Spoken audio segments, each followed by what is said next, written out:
Narito na ang mga balita mula sa PNA Headlines. Tiniyak ng Malacanang na nakatutok ang gobyerno sa posibleng epekto ng matinding pag-init ng panahon.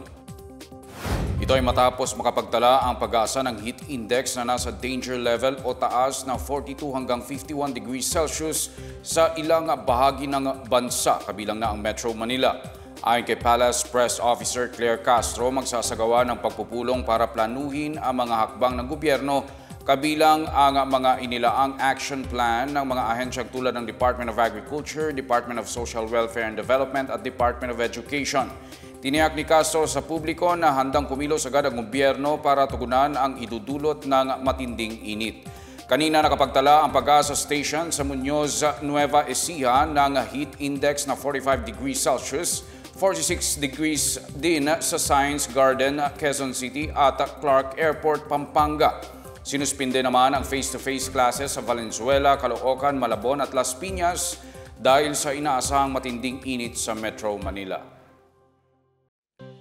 Nagpulong ang mga opisyal ng militar ng Pilipinas, Amerika, Japan at Australia para pag-usapan ang pagpapatatag ng kakayahang pangdepensa sa Indo-Pacific region. Isa ito sa napag-usapan sa 2-star level meeting ng Core 4 Technical Working Group na ginanap sa punong tanggapan ng Philippine Army sa Fort Bonifacio sa Taguig City. Ayon kay Army spokesperson Colonel Louis De Maala, pinag-usapan ang pagpapaigting ng interoperability sa pagitan ng mga kaalyado nila sa rehiyon. Pinagplanuhan din ang mga susunod nilang pagsasanay militar. Ayon pa kay De Maala, binigyang diin ang kahalagahan ng information sharing at mutual trust ng mga magkakaalyadong bansa para sa mas epektibong kooperasyon. Nangako rin ang 4 na bansa na palalakasin ang regional security, gayon din ang operational synergy ng kanilang mga sandatahan.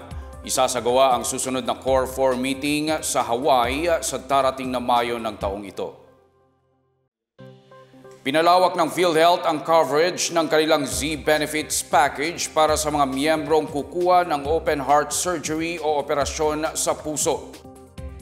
Simula noong ika-1 ng Marso, tinaasan ang inilaang benepisyo para sa coronary artery bypass graft sa 660,000 hanggang 960,000 pesos mula sa dating 550,000 pesos.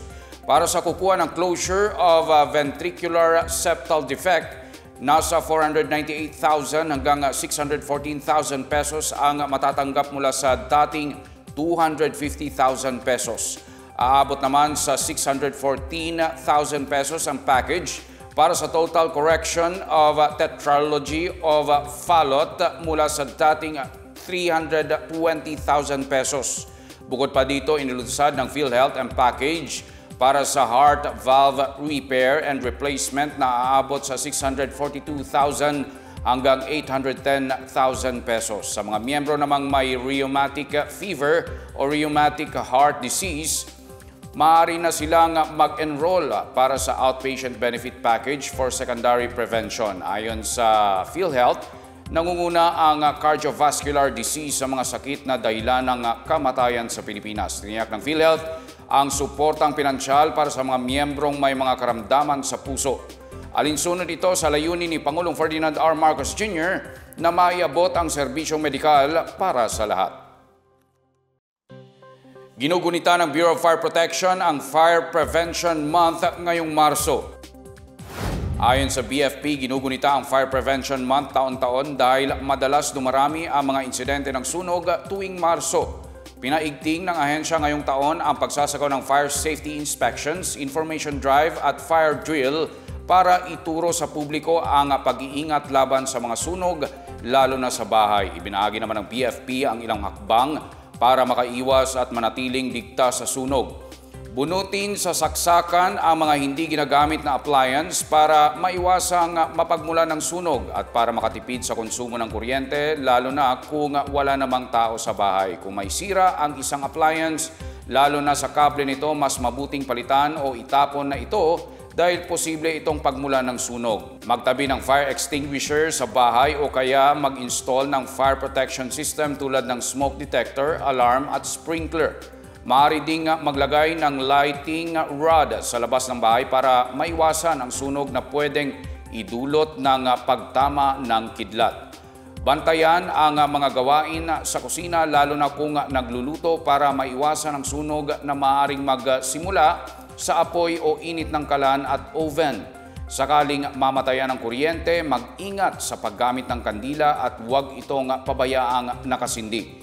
Ilayo ang mga kandila sa mga alagang hayop o bata na pwedeng matabig ang mga ito at pagmulan ng sunog. Kung may budget, pwedeng bumili ng solar lamps bilang pamalit sa kandila.